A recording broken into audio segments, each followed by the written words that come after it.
हसदेव जंगल को लेकर इतना बड़ा विवाद क्यों हो रहा है। कहा जाता है कि छत्तीसगढ़ का हसदेव जो जंगल है ये फेफड़ों का जंगल है। इस तरह से अडानी ग्रुप के द्वारा वहाँ के कटाई चल रहा है, बड़े बड़े मशीनों से वहाँ पे लग गए हैं हसदेव जंगल को काटने के लिए और जड़ से मिटाने के लिए। आदिवासियों पर क्यों अत्याचार किया जा रहा है। राजनीतिक दल का पार्टी कोई भी हो, या तो बीजेपी हो या कांग्रेस हो या अन्य पार्टी हो, सरकार चाह रही है कि हसदेव जंगल को पूरी तरह से मिटा दे। हसदेव जंगल को लेकर इतना बड़ा विवाद क्यों हो रहा है। कहा जाता है कि छत्तीसगढ़ का हसदेव जो जंगल है ये फेफड़ों का जंगल है। इस तरह से आदिवासियों पर क्यों अत्याचार किया जा रहा है। सरकार जो देखा जा रहा है, यानी कि कहने का मतलब यह है जो हसदेव जंगल है ये पूरी तरह से लुप्त होने पर लग गई है। यानी कि सरकार चाह रही है कि हसदेव जंगल को पूरी तरह से मिटा दे। पूरी तरह से देखा जा रहा है कि हसदेव जंगल को कटाई चल रहा है, बड़े बड़े मशीनों से वहाँ पे लग गए हैं हसदेव जंगल को काटने के लिए और जड़ से मिटाने के लिए।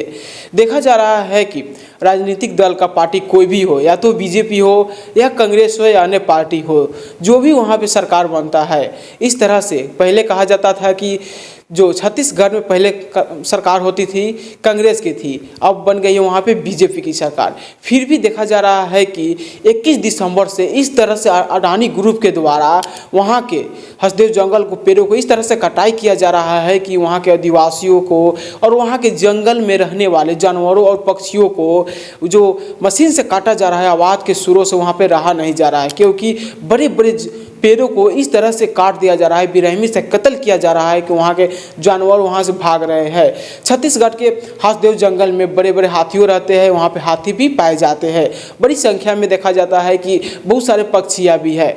इसी तरह से वहाँ के हसदेव जंगल को पूरी तरह से लुप्त करने में लग गई है सरकार की नज़र पर क्यों नहीं जा रही है। केंद्र सरकार हो या राज्य सरकार हो, अडानी ग्रुप के ही क्यों सौंप दिया गया कि पूरी तरह से हसदेव जंगल को अब मिटाने में लग गई है।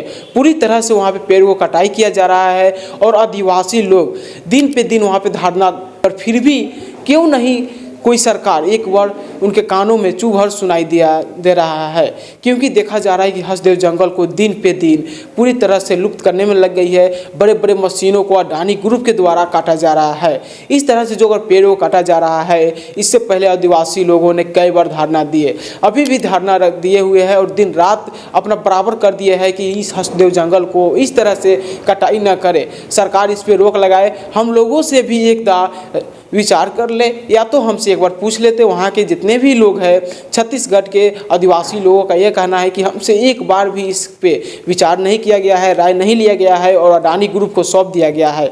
अगर हम इस पे विरोध करते हैं तो अडानी ग्रुप का वहाँ पे फौज खड़ा हो गया। यानी कहने का मतलब अडानी ग्रुप का जितना भी वहाँ पे प्रशासन, छत्तीसगढ़ का प्रशासन है, अगर वहाँ पे आदिवासी लोग जाते हैं, विरोध प्रदर्शन करते हैं कि इस तरह से आप जो इस जंगल को कटाई कर रहे हैं इस तरह से नहीं किया जाए, तो आदिवासी पर अत्याचार किया जाता है। यहाँ के वहाँ से देखा जाता है कि जो प्रशासन है अडानी ग्रुप का और वहाँ के सरकार को, तो आदिवासी पे डंडा भी चार्ज किया जाता है, यानी कि लाठी डंडा भी चार्ज किया गया है, जिससे आदिवासी को देखा जा रहा है कि धीरे धीरे आदिवासी इस पे बड़े बड़े आंदोलन भी कर रहे हैं उन लोग, पर इनका आवाज़ कोई भी चुभर नहीं सुन रहा है। या तो राज्य सरकार हो, केंद्र सरकार हो या बड़े बड़े कोई नेता हो, अन्य नेता हो, बीजेपी हो, कांग्रेस हो, कोई इनका आवाज़ क्यों नहीं सुन रहा है।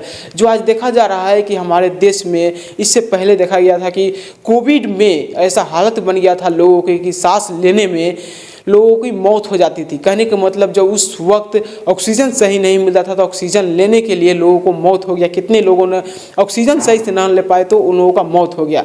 कोविड में जब इतने बड़े जंगलों को इस तरह से जड़ से मिटाने के लिए, हटाने के लिए काट दिया जाएगा, बड़े बड़े मशीन वहाँ पर भिड़ा दिया गया है। ये देखा गया कि सबसे बड़ी बात यह है कि राजस्थान में अडानी ग्रुप का जो लगने वाला है फैक्ट्री वहाँ पर बैठाने वाले हैं, राजस्थान हो गया या तो छत्तीसगढ़ में कोयले का भंडार पाया जाता है छत्तीसगढ़ में, और राजस्थान में इनका फैक्ट्री ये है कि वहाँ पे बिजली उत्पादन करने के लिए वहाँ से छत्तीसगढ़ से कोयला निकालने के लिए बड़े बड़े पेड़ों को काटा जा रहा है अडानी ग्रुप के द्वारा। यह अडानी ग्रुप का इसलिए है कि वहाँ पे राजस्थान में जाकर वहाँ पे बिजली उत्पादन करेंगे और अडानी ग्रुप इससे पैसे कमाएंगे और सरकार को तो मिलेगा ही मिलेगा। पर देखा जा रहा है कि इस तरह से अगर पेड़ों को काट दिया जाएगा, नष्ट कर दिया जाएगा, वहाँ पर पक्षी है और आदिवासियों पर इस तरह से अत्याचार किया जा रहा है, तो सरकार को तो इस पर जरूर सुननी चाहिए। केंद्र सरकार हो या राज्य सरकार हो या अन्य कोई नेता हो, बड़े बड़े पार्टी हो, तो इस तरह से अत्याचार हो रहा है आदिवासी पे। वहाँ के आदिवासी हो गया, आदिवासी पे नहीं बल्कि पूरे भारत पे इस तरह से देखा जा रहा है कि अगर ये एक बार अभी फिलहाल देखा गया है कि दिल्ली में जो ऑक्सीजन के लेकर, दिल्ली में पोल्यूशन के लेकर और ऑक्सीजन के लेकर बड़ी से हड़ताल हो गया था। हड़ताल हम इसलिए कह सकते हैं कि दिल्ली में कुछ दिन पहले प्रदूषण इतना ज़्यादा फैल गया था कि लोगों को वहाँ सांस लेने में पूरी तरह से दिक्कत हो गया था। दिल्ली का ऐसा हालत हो गया है कि फिर से वहाँ पे देखा जा रहा है कि दिन पे दिन वहाँ पे हालत सही नहीं हो रहा है। अभी भी ठंड का मौसम है, फिर भी वहाँ पे लोगों को ऑक्सीजन की थोड़ी मोड़ी समस्या जरूर हो रही है, क्योंकि दिल्ली में पेड़ों की संख्या बहुत ज़्यादा कम हो गई है। बड़े बड़े फैक्ट्रियाँ लगे हैं, बहुत बड़े बड़े मकान लगे हैं और पेड़ वहाँ से काट के हटा देते हैं लोग। बहुत सारे जगह से पेड़ों को कटाई कर देते हैं, हटा देते हैं, जिससे वहाँ पे लोगों को ऑक्सीजन लेने बहुत ज़्यादा दिक्कत होते हैं। ऐसे ही देखा जा रहा है कि बहुत सारे राज्यों में दिन पे दिन ऐसे ही हालत बनते जा रहा है। अगर इस तरह से हंसदेव जंगल को पूरी तरह से जड़ से मिटाने में लगी है सरकार, और देखा जा रहा है कि अडानी ग्रुप के द्वारा, तो इस पर बहुत बड़े से बड़े कोई सुविधा होने चाहिए, आदमी सोचना चाहिए। इस तरह से पेड़ों को कटाई नहीं होना चाहिए कि एक राज्य के लिए दूसरे राज्य को इस तरह से मिटाने पर लगे हुए है सरकार। आप देख रहे थे जैस एक्सप्रेस न्यूज, मैं राजा कुमार।